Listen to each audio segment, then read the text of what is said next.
All right, welcome back to the Humans of Grappling, where we explore the intersection of grappling and everything else in life. We talk about applying grappling to everyday life and everyday life to grappling.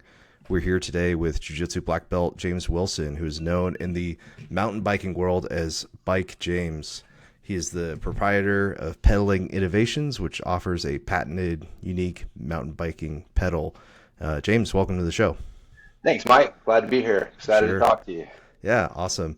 We've gotten to know each other from 10th Planet. You recently moved here to Vegas, and just wanted to, I guess, tell us how you ended up here. Yeah. Well, so I ended up here. My son is going into sixth grade, and there's a school called Apogee that was started by Tim Kennedy.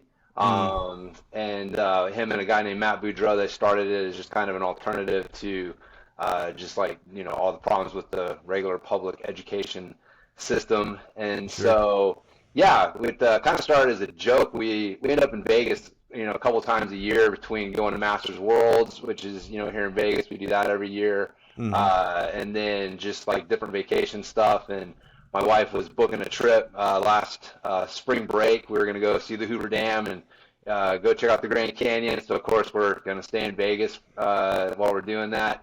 And she just kind of half jokingly said, well, why don't we just move to Vegas? Right.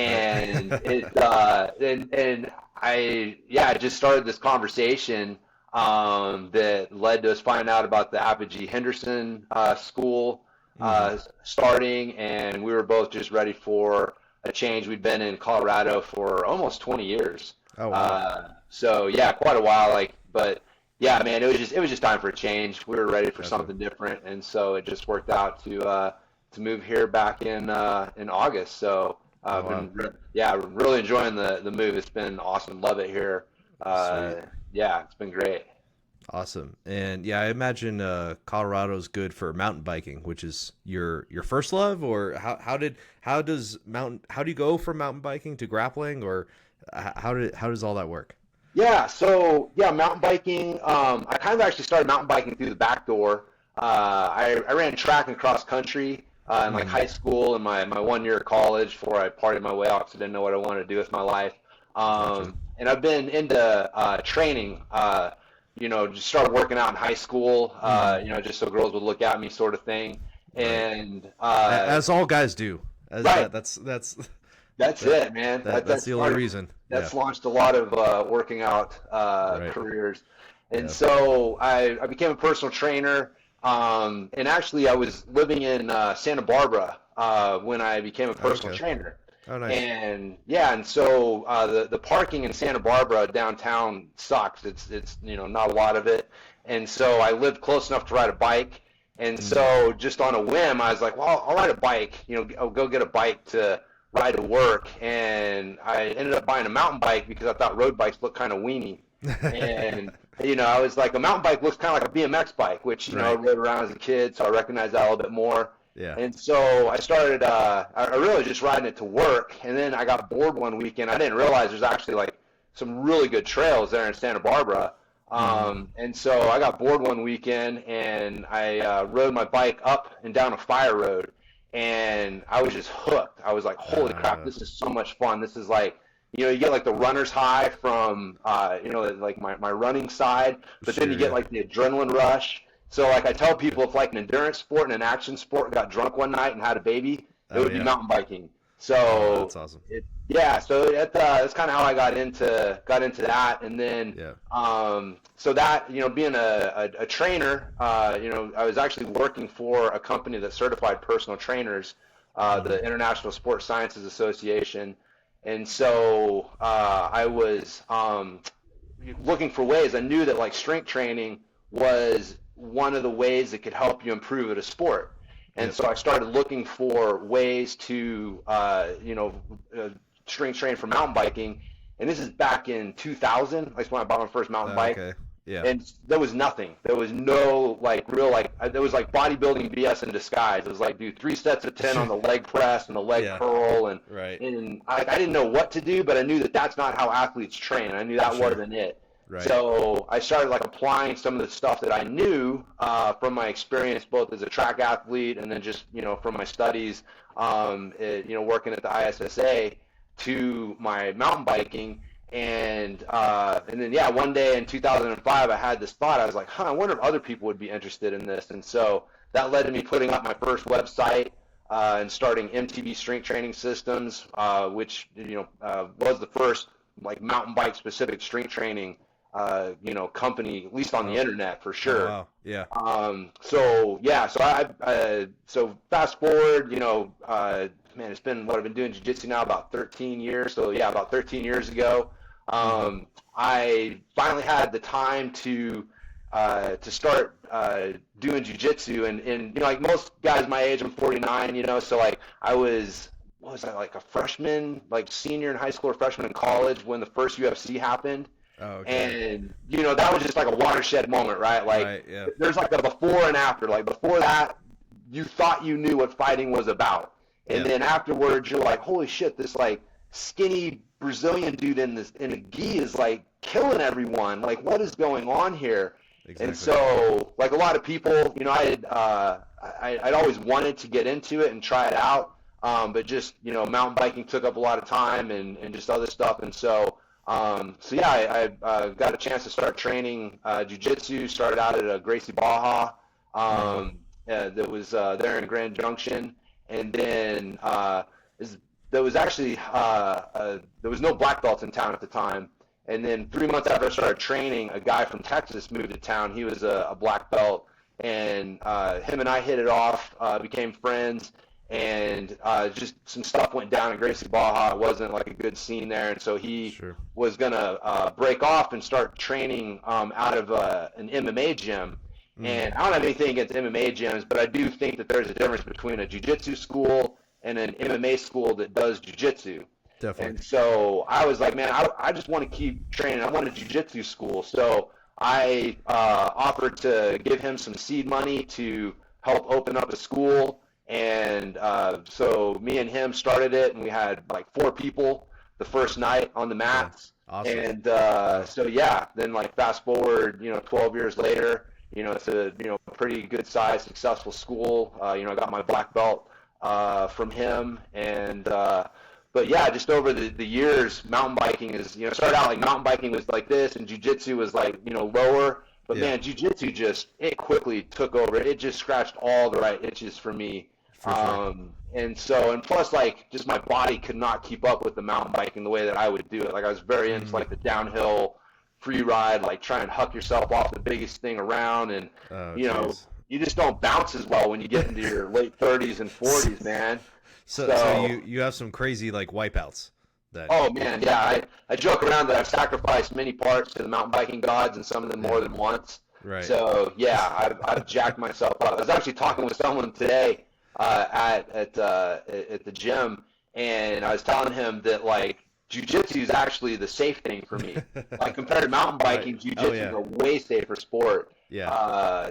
For me. And so anyways, yeah, just over the last several years, my time has been devoted way more to jiu-jitsu. So now, even though a lot of people still know me as Bike James online, and I still have the MTB Strength Training Systems and the pedal and stuff, I rarely jump on a bike anymore, and pretty much devote all of my time and energy and effort to grappling and jiu-jitsu.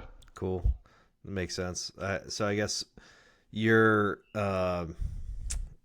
how you developed like mountain biking, did you see like a similar process for like getting into jiu-jitsu of like kind of iterative approach, or like you get up on the bike, you go downhill, maybe you fall off and you're like, oh, I need to like take that turn a little bit better or whatever, I guess. Totally. Yeah. Well, the process of developing mastery, right? Like that process is the principles of it apply to pretty much everything. And so I remember starting my first day and being excited, because one of the reasons I got into jiu-jitsu too is because I wanted to be a white belt at something, like literally and figuratively, right? Like I've been riding for quite a while, and I wasn't a pro, right? Like there's just like in jiu-jitsu, there's definitely levels to it. But I was a really good rider. I was like, I'd taken my skills pretty far. And Yeah. I started out as I remember wrecking trying to jump off a curb right when I first started mountain biking. So I was not a Yeah. natural. I really had to Sure. like train and devote myself to the art of getting better. And Yeah. so I wanted to start over. I wanted to do that process again, which was another Mm. thing that attracted me. Like I want to get into jiu-jitsu because I want to literally be a white belt and start out and go through that process of mastering something again. Right. And so yeah, that was there was definitely a lot of just kind of lessons from the principle of mastery of just knowing there's going to be ups and downs Yep.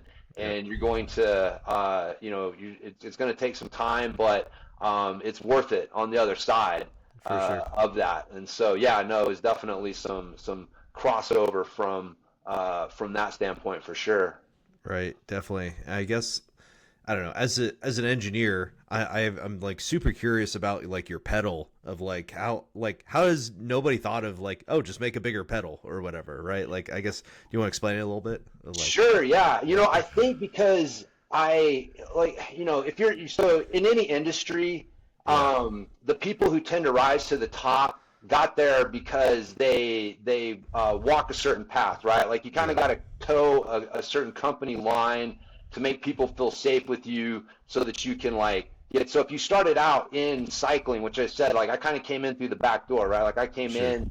I wasn't a cyclist when I was younger. I was like, Right. I think I was like 23 or 24 when I started mountain biking. Mm-hmm. And so, and then again, my first passion was fitness training. And so I was Mm-hmm. really into like the barefoot running and barefoot training Oh yeah. side of things. And Right. so it was that combination that led to that. And I just some other things like I had at one point I was working with a real high level team. Like the World Cup is like the top pro level of mountain biking. Like that's like the Mm-hmm. international competitive circuit. And so I Gotcha. was working with a World Cup team, actually Yeti Bikes, there in Colorado, and so I was working with that team, and I had like an experience where I started out on flat pedals, the ones where you don't attach your feet to the pedals. Uh-huh. And when I started, everybody was telling me you got to get clipless, because Yeah. all this stuff, you're more efficient, you can pull up on the backstroke and all this stuff, and I believed it. Mm. So I got some clipless pedals, and I Yeah. hated them, Mm. and I had a proverbial like fall over to stop sign Oh no. moment where like I Uh-huh. couldn't get unclipped, and I was Oh. like, man, this is suicide. Like I knew I had to get unclipped, and I still couldn't do it. And I'm like Yeah. riding these gnarly trails, so Yeah. I was like, I'm gonna ride flat pedals until I get to the point where I know that my pedals are holding me back. Like I had a buddy I rode with who was really good, and he rode flats. So I was like, I know I can get at least as good as that guy Right. on flats, and I'm way far away from that. So let me just use flats. I'm having more fun. And so I've been riding flat pedals, but always believing that like clipless pedals had something special to them. And so I decided to like start researching the science behind clipless pedals because I Mm-hmm. was working for this World Cup team, and I'm like, I owe it to my athletes to understand how do these things work. So is there some way that I can design programs that will help them tap into what they're doing and Sure. take even better advantage of them? Right. And that was when like the Twilight Zone moment started hitting, where it was like I started doing research, and people pretend like you could throw a stick and hit 5 studies that show definitively that clipless pedals and this whole pulling up on the backstroke theory is real, and the Yeah. clipless pedals are better. Man, Sure. it doesn't exist. Yeah. The science doesn't exist. And Mm. so when I started like digging into the science, I actually found out that like a lot of the stuff that people were telling us wasn't true. Like there's studies that show that pulling up on the backstroke is actually less efficient than simply just pedaling like you do when you were a kid, Oh, right? interesting. Like Okay. yeah, just pushing hard, just a strong Right. downstroke and letting Uh-huh. the upstroke happen naturally. Like that's Mm. actually the strongest, most efficient way to pedal. And if you try to like pull up on the backstroke purposefully, you Mm-hmm. actually take away from your power and efficiency. And so I'd actually had become known in the mountain bike industry as the flat pedal guy. I wrote this document called the Flat Pedal Revolution Manifesto, and people can still Google it, man. It's got Yeah. all the science and all these things that I put together. And so I had become like this flat pedal guru in the mountain bike industry, and really ruffled a lot of feathers, man. Like I lost a lot of opportunities. I lost a lot of sponsorship opportunities because man, you don't piss off the clipless pedal mafia, right? Yeah. Like there's a lot of money Yeah. behind those things. Sure. And so, so I had like that background in the science behind the actual pedal stroke and how things actually worked on the bike. And then one day I was sitting on the trail and I was like, man, why don't I need stiff-soled shoes in the gym? Like, why can I go in the gym and I can lift barefoot and I can lift, all this weight, but I jump on my bike and my foot turns into this weak, unstable mess where I either need like stiff-soled shoes or, and I had this like inspiration where it was like, it's because when you're standing on the ground supports both ends of your arch. Yep. And the arch is one of the strongest forms in nature, but only if you stabilize both ends. You destabilize one end and the whole thing falls to crap.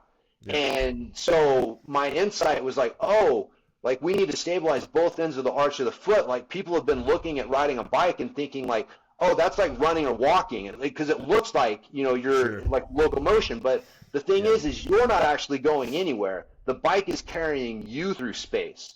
Sure. Right? That's why they're stationary bikes. Like you can pedal and not go anywhere. Right. And so it's more like doing like squats or deadlifts or lunges in the gym. Like your foot acts very differently if it is staying in contact the whole time with what it's pushing against versus if it's breaking contact. So when you're running or walking or jumping and you're breaking contact with the ground, you do want to end by pushing through the ball of the foot.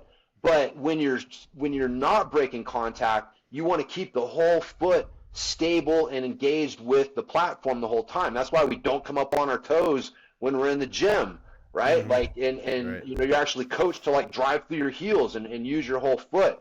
Yep. And so that was kind of that intersection of these different insights. The adjacent possible, I've heard it called, when you have like these different insights in these different areas that intersect and allow you to peer over this edge and see something that no one else has ever seen before.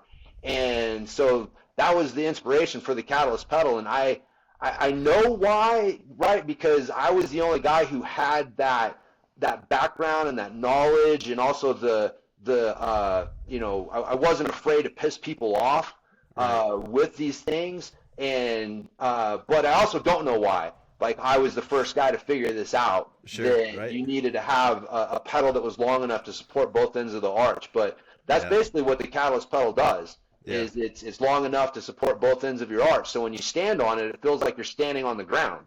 Right. And you don't get any of that forward toe tipping thing. You don't need stiff-soled shoes.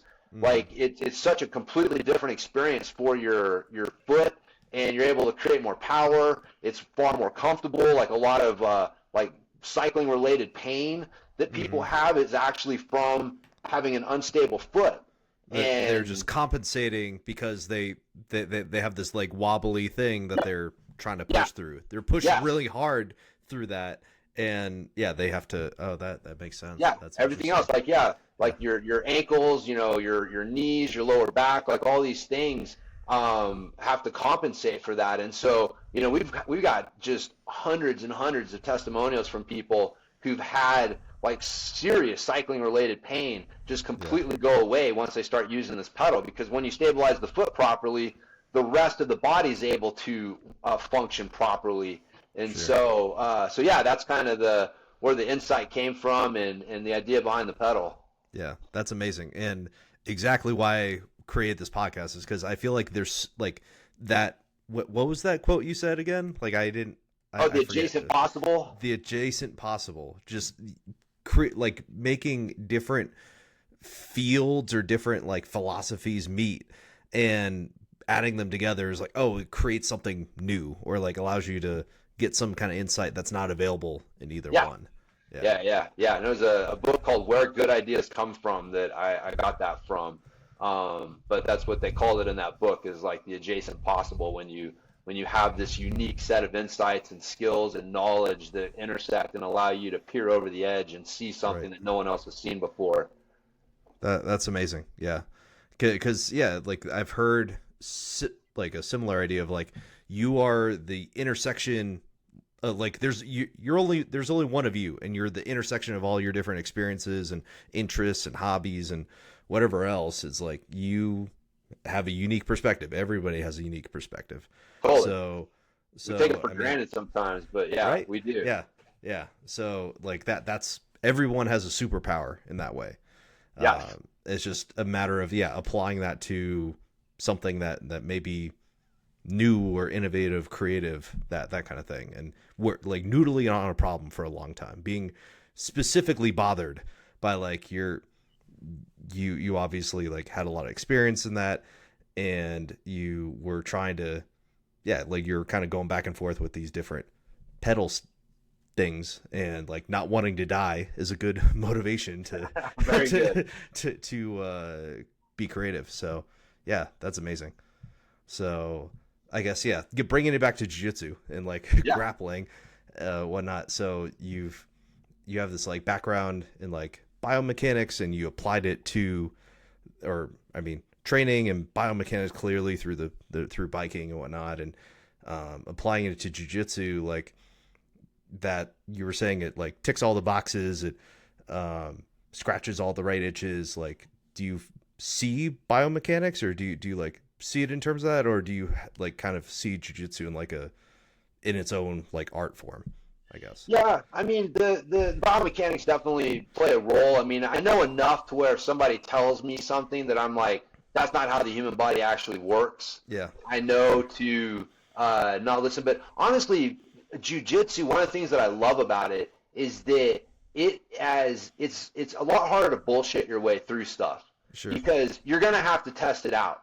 Right. And there's no denying that, like, okay, you may tell me that this technique is going to work, but I need to see you do it, and I need to be able to do it, and I need to see other people doing it. And so it goes through this refinement process to where it washes a lot of that BS out, which is one of the reasons that I like it so much, because it has that that moment of contact with reality that you can kind of get away with in other sports and stuff. And I feel like mountain biking is interesting because you can you look and you see like, well, all the pros are using clipless pedals, right? Yeah. But that's not necessarily an argument for why something's successful, right? Like at one point, everybody was high jumping with this like scissor method, right? Like Olympic gold medals and world records were set using that. That obviously wasn't the best way, right? When old Fosbury comes along and does the Fosbury flop,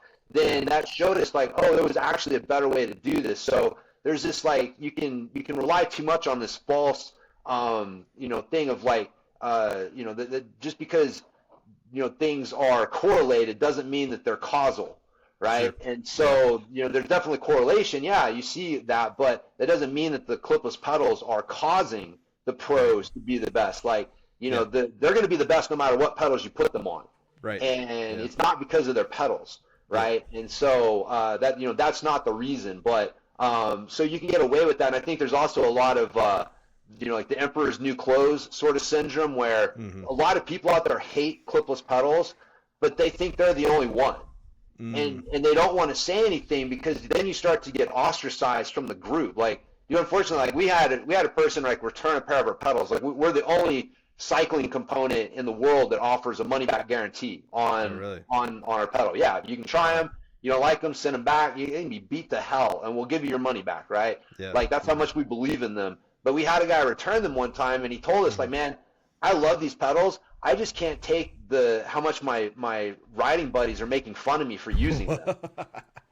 Wow. Which, dude, it's crazy. The social pressure that people feel in cycling to conform to what what everybody else is doing and what everybody else is telling them that they should do is really kind of disgusting to me. Right. It drives me nuts. So, but again, that's why I like jiu-jitsu, because it's like, dude, we're going to get on the mat at some point and we're going to find out, right? Like, what actually works, and you can't hide behind, the BS. Yeah. You have to meet reality at some point. Like you said, like there's some amount of objectivity to the mats. It's you can't just, just BS your way through it. You can't just, you can BS other things around the mat. There we have jiu-jitsu, as you very well know, has terrible culture in other ways, but and when it comes to the actual jiu-jitsu part, yes, we have figured out what works and what doesn't.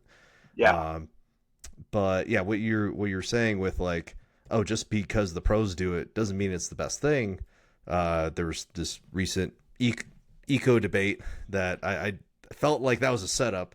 That was a loft softball where yeah, Big Dan debated Greg Souders, and just the Big Dan and Tom DeBlas, like their entire argument was, oh, the pros do it, we're the best, and we whatever drill technique and whatnot. But it's like, I mean, just yeah, that's what you guys do, but like, is that why that you guys are the best, or is it because of other things that you don't quite understand? So Yeah, yeah, yeah, we've totally. we've talked about this before, and just since you've owned a gym, and like I'm sure you taught classes and whatnot, so like how do you feel about coaching philosophies and learning and all that? Yeah, man. I'm a student of coaching, so like I Yeah. really like, even like, like the language that you use. Like there's science behind how you describe things and what's going to be Hmm. more effective than other ways of talking about things. And so like Yeah. I love like just geeking out on all that stuff. And so Yeah. it's funny, like I before the whole eco debate kind of like came to the forefront in the jiu-jitsu world. Yeah. I had started coaching my kids that way just Mm. because I realized that kids, like, they just don't learn step one, step two, step three. Sure. Like, that's not how they learn. They learn through play. Yep. And so I'd literally started running like games. Like, okay, Hmm. we're gonna play a game. You want to try to like get your buddy's hands on the mat, or Mm. put them down, and I'll show you a couple ideas that Yeah. you can use that might work. But I want you to like play around with it and see what Hmm. works. Yeah. And so I hadn't quite taken it that far with the adult classes. Hmm. I would still show, but like I would always tell people that like the techniques that I'm teaching you, these aren't jujitsu. The Hmm. techniques are the window into the principles that are jujitsu. Mm. And Yeah. your job is to use the techniques to understand the principles so that you can apply those principles when you roll. That's Right. what you want to be applying. You don't want to be applying step one, step two, step three. You want to understand the principles behind that. And so, I had even, even though I taught technique, I would still tell people like, this is a way, it's not the way, Yeah. right? And there's other ways that you can accomplish this, and you want to be trying to understand like what are the principles behind what I'm showing you, rather than trying to memorize the moves, because that's what's gonna help you. And I had this joke that I would tell people, like, I only know 10 things about jiu-jitsu. I just Yeah. try to apply everything I learned to one of those 10 things, Yeah. right? It's like I'd see a move and I'd be like, oh, that's like this and this, right? Yeah. And so that Hmm. was how I conceptualized and thought about it. And so Hmm. when the whole like eco thing came forefront, I was like, okay, I see where this is coming from, and I see like some of the things that I was doing in the past that I felt I was successful with, like Hmm. why they were successful. So yeah, I dove in and listened to the podcast and read the books, and like went down the ego rabbit hole for sure. So Yeah. I think that one of my guys early in my fitness career that I read that was real influential on me, he had a saying that stuck with me. Like, you want to be careful about using the words always and never, Oh because yeah. that shows a lack of critical thinking skills. Sure. And so to say like you never want to drill is Yeah. like, do we like there's probably a context in a situation where what you might call drilling could be helpful in a certain situation. So, Right. but do we want to like do that? And like when I started jiu-jitsu, 13 years ago, I definitely like they're teaching you in Gracie Baja, right? Yeah. This is the This is curriculum. Step this is one, step two, jujitsu. step Yeah. three. Uh-huh. Yeah, Yeah. and Yeah. I'm trying to memorize those steps and Yeah. apply them on the mat. Yeah. And it didn't take me long before I realized, like, man, this is not gonna work Right. long run. And I remember Hmm. talking with the black belt buddy when he moved to town, and I was like, dude, you don't think that way when you roll, do you? And he's like, no. No. And I was like, yeah, you're not thinking step one, step two, step three. I was like, you're probably thinking like way less than I am. And he's like, yeah. And he Hmm. couldn't articulate it and explain what it, but I knew that like, okay, black belts think about this. This isn't how they think about it. So at some point, my thought process is going to have to change from step one, step two, step three to like, and again, that's what led to like, okay, these what are the principles behind this? So I would drive my coach nuts, like asking like, well, why? Like, why are we doing it this way? Why are you doing this? Or why did you tell me to do this differently? And he would think I was like trying to argue with him or be a smart ass, but it's like, no, if I can understand why, that's like the teaching a man to fish sort of thing, right? Like versus just showing me a move and giving me a fish. Like I want to understand why so I can fish for myself. Exactly. And so, so I would try to employ that with my with my classes and stuff. And so I still think that there's something to like, showing people. The way I look at it is like I'm giving you ideas. Yeah. Right. I'm not teaching you moves. I'm giving you ideas. And I even see, because I was watching Greg. I don't know if it was on his podcast that he started, but he's got a new one out where he's debating Dr. Mike. Israel, and I love Dr. Mike. Dr. Mike's fucking awesome. Sure. And and again, it was a lot of the same like back and forth, but like I've watched Greg's videos, right? So like if you take the eco approach the way he talks about it to an extreme, you should just be able to use words, right? Yeah. Like we're gonna play a game, and you need to like get past your opponent's legs and try and get chest to chest or chest to back contact, and person on the bottom, you're trying to stop that from happening. Go. Right. But even he'll like give a demonstration of like what the game's gonna look like. Right. Yeah. Right. Well, that's showing people moves. Like that is, we're not gonna call it drilling. We're not gonna call it technique, but you're still showing them some ideas. And like the way humans work, like we have mirror neurons, right? Like we are monkey see, monkey do. Like we learn visually. If I see you do something, I have a much higher likelihood of being able to replicate what you're doing than if you're just trying to explain it to me with words. Right. And so, if you show someone a demonstration of what the game could look like, you're showing them moves. You're showing them some ideas for technique. So I think a lot of it is semantics, right? It's like, people have an idea of like when you say drilling, like, what do you mean by that, right? Like we need to define what you mean by drilling, and that's what I was saying. Like I do think that like drilling can have some some value. I mean, I definitely if I'm trying to learn something new, I will like try to like work the some of the specific moves just to kind of get a feel for it, and then like try to apply that when I'm rolling or in specific training. But I think that it's a lot of people just get lost in the semantics, and anything taken to an extreme can be not as beneficial as using every tool at your disposal. For sure. And saying like maybe there's a context for it. So I think there's so I've taken a Greg's seminar. He was down in San Diego like last year, so cool. I went down there for a few days, and like I can see like where drilling is helpful in leg locks, because we started in a fully locked heel hook, and he was like, all right, go, like start with a inside heel hook bite and like try to escape, and the other person gets to like try to break you. I'm like, oh fuck, like this is terrifying.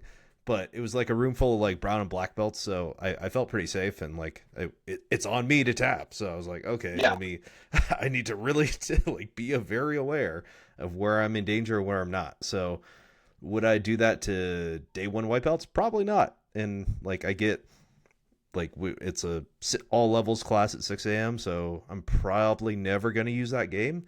But I do start with like, all right, let's just tap each other with like breaking mechanics and like get used to, all right, figuring out how we can carefully heel hook each other or straight ankle lock. And I guess that's the amount of drilling that I do still, in terms of like just making people aware of what it, because like heel hooks are like, they get a bad rap because like, oh, you don't feel pain before you hurt something or whatever, but you have to, at least you should get used to that feeling of the tightness of like where you feel like you're at the end of your range of motion, and you should feel that in in a safe, controlled manner, right? Yeah. Not just kind of left to your own devices and somebody is ripping a heel hook on you kind of in a live situation. So Yeah. I do concede that there are probably, certain scenarios where drilling is safer and gives us a stimulus that we do need in a dose that is appropriate for the person skill level. So Yeah. Yeah. So anyways, um but overall I think the message is like, hey, maybe we should like invert the class kind of structure of like, let's just focus on more live. And if that's the thing that makes us good, is that meeting reality, like you're saying, is like we don't think in term, like we don't roll in terms of step by step. Okay, I'm on step 1, I need to get to step 2 and step 3. It's like, no, it's a continuous game. It's not a like kind of incremental. It's not like chess where it's a like I do a move, then you do a move, I do a move. It's real time. So Yeah. you said something there where it was like oh yeah, like when you start off, like you feel like the way you get better is just by collecting all these techniques. Like at least for me, like when I first started off, I was like, oh, I need to whatever memorize all these steps to all these moves, and that's how I get better at jiu-jitsu. But like over time, it's like, yeah, no, it's not that. It's something kind of beyond, like behind the curtain type of thing. Yeah, yeah, that's what I love about jujitsu, though, man. Is Yeah, that like, I feel like good jujitsu is you take advantage of what your opponent is giving you, yeah, right? Like you can definitely like in certain situations and certain skill levels like force something, yeah, but there's also like whatever someone's doing to defend what you're doing, they're leaving something else open.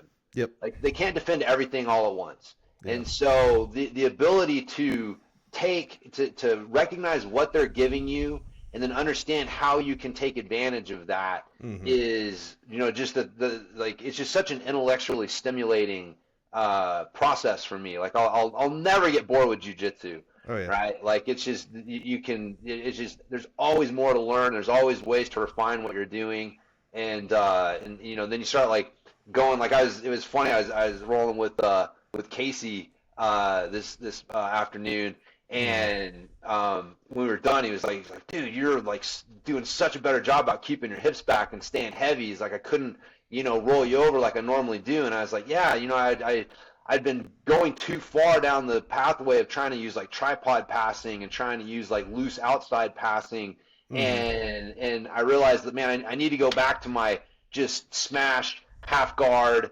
Yep, inside position mm-hmm. passing, Yeah, and so yeah, but that's the thing is like you can start going off in a direction that, and then you can realize, okay, I'm going too far, and then I need to come back this way a little bit. But like the things you learn while going in that direction are going to benefit you, that way. So it's it's a never ending thing that I love, and it's evolving just all the time. It's oh crazy, yeah, like straight ankles, right? Like when I mm-hmm. when I started, one of the guys that came and did a seminar, he was really good with straight ankle locks, and I kind of like gravitated towards him. I really liked them, and so I did a lot of work with regular single leg X and straight ankles, and Mm-hmm. then straight ankle locks went out of style because people got really good at defending them and Mm-hmm. really good at figuring out how to like take the single leg X leg position and untangle it or even like use it against you. Like my coach would just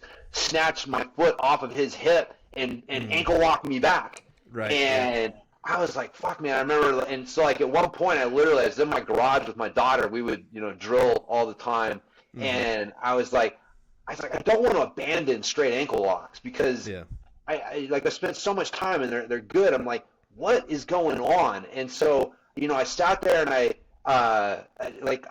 it's funny. It sounds kind of like as I looked around, I was like, oh, there's these people doing it, but like the butterfly ashi position, I hadn't seen that. I literally like figured that out on my own in my mm-hmm. garage Yeah, because I realized like, oh, if I tuck my foot into this butterfly position, he can't mm-hmm. grab it and ankle lock me. Right. And that's what like led to that. And then I also like the people could rotate out. Like I was doing like the kind of more like the power Achilles, like catch wrestling style, catching high and like trying to really like power up and like guillotine the foot. And people, there's just so much room that people could slip their heel out. And so like I started like playing with, well, what if I just hug the shit out of their heel? And my goal is to just hug their heel as tight as I possibly can to my ribs so that their foot can't rotate. And man, I literally tapped my coach 3 times like within a couple of rolling sessions using that those things. And then now I was at the Gary Tonin seminar that he put on last week, and he was going over straight ankles, and he's like, this is the new meta on straight ankles, and it was butterfly ashi and hugging the shit out of the heel, and it was like one of those moments where I was like, oh cool, like I'm on the right path, I've been doing things the right way. But just to see the evolution of like something was in and really effective, people got good at defending it, it went out of style, and now it's come back in style. But man, the straight ankle that I'm doing today, like it does not is very different from the straight ankle that I was doing 12, 13 years ago. Sure. And so again, the principles are the same, but the methods that you're using are way different. And so like that just again, that's what I love about jiu-jitsu is like you run into a problem, you can literally just go into the lab and like, okay, what can I do to fix this? And I think that's also where like was that drilling that I was doing? Like what was that, right? Like it wasn't a live situation. Sure. Because I wasn't going to be able to figure all those things out in a live situation. I kind of had to have a compliant partner to let me like play with some things and figure out some different grips and some different ways to configure my legs. But I was quickly able to like take that and be like, okay, now I want you to try to get out of here, right? Like once I thought I had something figured out, it was like, well, get out of here. What would you do to defend this? Yeah. And then that's where things become more eco, I guess.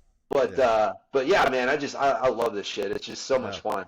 Oh yeah, definitely. And I think that's where, I mean, that's amazing that we all have access to jiu-jitsu. Like it's not given from John Danaher from on high of like what the approved techniques are, and like it's not top down from the champions or the top coaches or whatever. It's like, no, we can just fuck around with our partners and see what works, see what doesn't. And yeah, maybe it works on our level partners here, and then we have to go to another open mat or go to competition, and maybe it doesn't work against somebody who has a different look, and then we have to go back and kind of reconfigure, iterate, and figure some more stuff out. So that it's a never-ending problem, that never-ending puzzle. So and like you said, like we all have access. There's no hidden knowledge in jiu-jitsu. Like when I was in high school, I did like a traditional like kind of taekwondo style punching and kicking martial art. And you had your white belt techniques, and then you had your next belt and your next belt, and so like you weren't given access to the black belt level techniques at white belt. But man, in jiu-jitsu, that's one of the things that makes it so overwhelming, but also so awesome is like from day one, there's no hidden techniques. Like you have access to all the same knowledge that a black belt does. Obviously your ability to use it and process it is vastly different, but we're not hiding. There's no secret scroll that like, when someone gives you a black belt, they're going to take it. Okay, come here, man. Here's the secret scroll of the secret techniques. Exactly.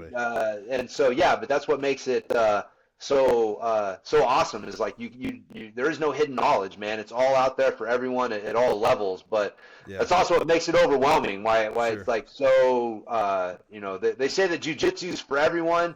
It is to try, but like realistically, man, it is not for everyone, because your ego takes a beating, freaking beating in the beginning, and it still takes a beating, like but like if you can't deal with just being the nail all the time, it can be a very, very difficult thing, and it's so overwhelming because there is no like, hey, we're going to start here as a white belt. It's like if someone comes to your 6 a.m. class for the first time, it's like they could be getting taught a wide variety of things, and they're all appropriate, right, for a white belt. and Yeah. you have to spend a lot of time on the mats and coming in and learning to start to develop like a good base of knowledge. Right. And and that's where you get your blue belt, right? Yep. Like that's Yeah. in my mind, I feel like that's where a Mhm. blue belt is someone that has some experience and understands like the basic problems that you're going to run into on the mat, Yep. and at least have some sort of answer for those basic problems. But Mhm. man, that takes a good year to 2 years for most people Exactly. to get to that point. Oh yeah. Yeah, and I think that's where, at least where my job is as like a coach, where I have to kind of enumerate all these problems. That's kind of what I'm doing with my online course and community. Here's the plug for Sandbox BJJ of like just my job is to kind of figure out what the different battles are. I've always Mm. thought of jiu-jitsu in terms of battles of like, all right, what are we trying to fight over here? Is it this little underhook? Like I'm from half Yeah. guard dogfight. Like am I just trying to get this little underhook? And it's whoever's more persistent, whoever's just whoever ends up with it, Yep. is just the person who doesn't give up basically, and is just dogged getting that. Or is it like getting crossface and it's like, okay, I need to like be really insistent about certain things or whatever. So it's kind of my job to kind of enumerate them, to kind of define all of those problems. Yes. And I think I can with this eco CLA framework of like, all right, we're just going to sit here in these problems. One person's trying to get the other one thing, the other person's trying to just do the opposite. And we're going to sit here and fight. And that's kind of where, yeah, where I guess I got disillusioned with technique. It was like, oh, but I can't do this technique perfectly against somebody who's resisting. Like, what's the what's the deal here? And Yeah. it's like one of my coaches was like, oh yeah, it's a fight. Like you're just gonna, like, you're gonna try to do the thing, but they know you're doing the thing, and they know jujitsu too, so they're gonna do the opposite of it. So I think if we just cut to the chase of just like, all right, let's just work on these battles. Yes. Uh, I think that's gonna kind of, I don't know, make our time on the mats that much more effective, and kind of shortcut a lot of the stuff where it's like, I don't know, I don't, I just want to, yeah, make the most out of my mat time. Oh yeah. Yeah. So Yeah, no, I totally agree with that, yeah, man. Like that's right, that's one of the ways I look at jujitsu. Is there's a million battles going on, but there's only one of them that is the most important. right, And the black belt recognizes what that battle is and yeah, recognizes it first. sure, yeah, And that's really what a lot of it boils down to, man, is like, mm-hmm. you're rolling with a white belt. I mean, they don't even know like Yeah, what the most important thing is. They're just like yeah, giving up this underhook. Like they're not yeah, even fighting the cross face, and it's like, yeah, dude, you're making my job so easy because you're like spending all this energy fighting this battle over here, right, and but you can use that, like I can use a little pain and pressure to distract you from the most mm-hmm. important battle. So like that's Right, part of it too, is like having the discipline to not go for that what feels like, man, if I would just move and take this pressure off here, oh, that'd feel better, but oh man, I just gave up the real battle there, and now my yep, job is going to be so much harder going forward. yep, And yeah, man, that whole idea of like what's the most important battle is that, like, that's jujitsu in a nutshell, yep, for sure. Like exactly, that's it, and that's why, yeah, I like what you're doing with your approach, because that's totally what it is. And I'm so jealous, right? Like people starting jujitsu now, it's hard all the time, but I feel like with this new understanding and the way that people are approaching coaching now, it's gonna like, dude, it's gonna make it so much easier for people to understand and pick things up right, than it was when it was like, here's your curriculum from Gracie Baja, and right, it's all step one, step two, step three. yeah, So yeah, right. Yeah, exactly. And that was like the biggest thing for when I'm trying to like, now that I'm like kind of going back and like trying to reverse engineer of like, okay, if I can just start from scratch, how would I teach jujitsu? And one of my biggest problems was, okay, I've got one technique over here, and then I have a discontinuous technique over here. I've just have like islands of technique, and I didn't really see all the different connections between them. So I think like the Greg Souders made kind of this framework of just this outline of, all right, you've got standing techniques, you've got guard and guard passing techniques, you've got pinning techniques, and then like pinning is or submissions is kind of a subcategory of pinning, but like I call it like a separate thing. And it's like, okay, there's your four things. That's all you need to know. Like the four buckets of jiu-jitsu, and this is kind of how it works. So if people, yeah, explain that to me in like as like a better kind of a like overall view of jiu-jitsu, I feel like that would be an easier onboarding process than just kind of like, oh, this is the move of the day, we're doing a triangle from closed guard or whatever. It's like, okay, but like, where do I do this? Or like what happens next, or all those little things that come off of that. Yeah, I think those are, I'm just trying to figure out where I can ease the pain of being a white belt. Oh yeah, a little bit. Yeah, no, for sure, man. That definitely helps. But yeah, I totally agree, man. You got those buckets, and just helping people understand what those buckets are goes a long way. For sure. Cool. Well, I noticed, to kind of wrap up here, I noticed this quote on your Instagram. Words can only lead you to the start of the path, but they can't walk the path for you. What is that quote, and where'd you get it from, and what does it mean to you? Man, that is a bastardization of something that I read in Miyamoto Musashi's The Book of Five Rings. Okay. And that is my favorite training book. Like bar none. I've read that thing, probably a dozen times, different translations and stuff. And it was, to me, that's basically what we're kind of talking about with like, technique versus doing it live, right? Like I can tell you how to do it, and I can even show you how to do it, but at some point you're going to have to do it. You're going to have to walk the path. And so it can be really easy in a lot of areas of life to feel like you're doing something by simply gaining knowledge and studying something.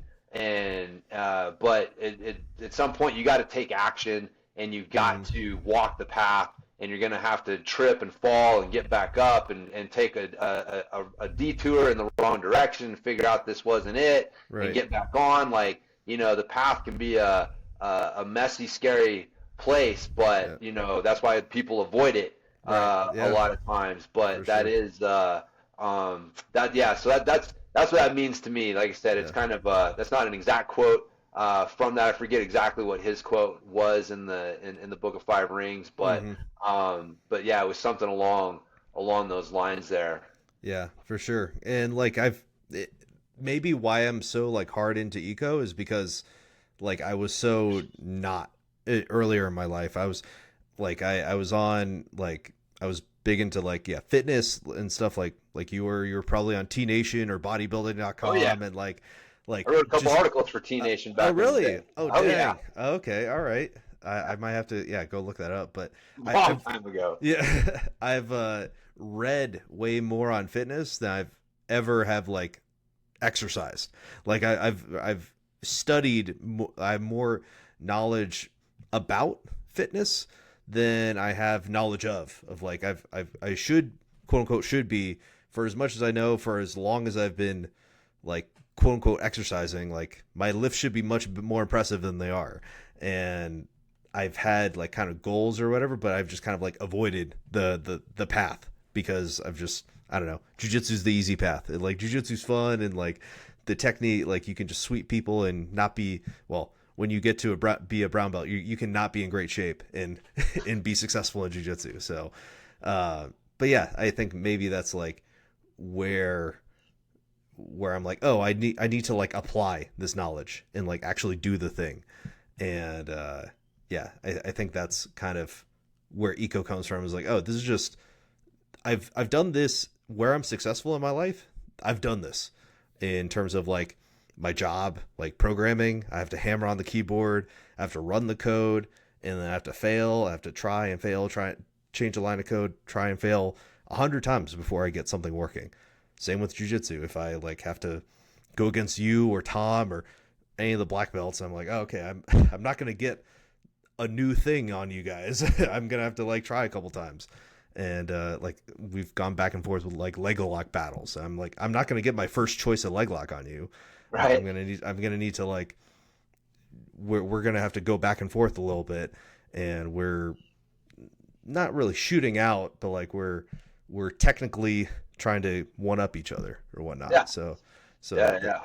we're not like, and that's not theory. That's real practice, and we're kind of getting experience in those like kind of precarious situations. So Yeah. I think it's another Musashi line where it's like, once you know the path, you see it in all things, or something like that. Yeah. So, yeah. Yeah. No, totally. That goes back to the beginning when you were asking me about like, how mountain biking, kind of what I saw in jiu-jitsu, and it was like that path to mastery, is the same in all things. And once you see it, then you can, see it in everything else, but it's still a messy path, Right. and it can be, difficult to walk. Exactly. But yeah, it's at least in jiu-jitsu for me, it's been worth it. Like, I still, yeah, like I definitely have my days when I'm the hammer, and definitely have my days when I'm the nail. Mm-hmm. But man, when it's flowing, it feels like a freaking superpower. Oh yeah. And I have just yeah, like I just have so much fun both like coaching and teaching people Mm-hmm. jujitsu and doing jujitsu. Like there's just yeah, very few things in life at this point compared to the feeling that I get from just a well executed sweep that you time just perfectly and just happens just so effortlessly, Right. Yeah. or just like yeah, just all these little things that you can do. But it's yeah, it's definitely worth the journey. So if Yeah. anybody's listening in there early on in the journey, man, it's worth Yeah. the pain and the suffering for sure. It gets, yeah, really fun. Like you said, superpower, and it's like like I watched like Rich Castro on his Instagram just posting the most ridiculous submissions of Yeah, just complete domination. And he's a little guy, and he can get this on, well, I mean, not significantly much bigger people, but like people who are bigger than him, he could just tie them up and make them like just kind of wrist lock them, and they can't do anything. So yeah, that's like the ultimate form of like control over another human being. yeah, So yep, yeah, like that's the fun part. That if you stick around long enough, you can just do that to anybody. So yep. Of anyways, yeah, great talking with you, James. Thank you so much for coming on. course, Glad we Mike, can my finally pleasure. make it happen. So Yeah. That was a all right, great conversation. Appreciate the cool. time. All right, until next time. See you guys later.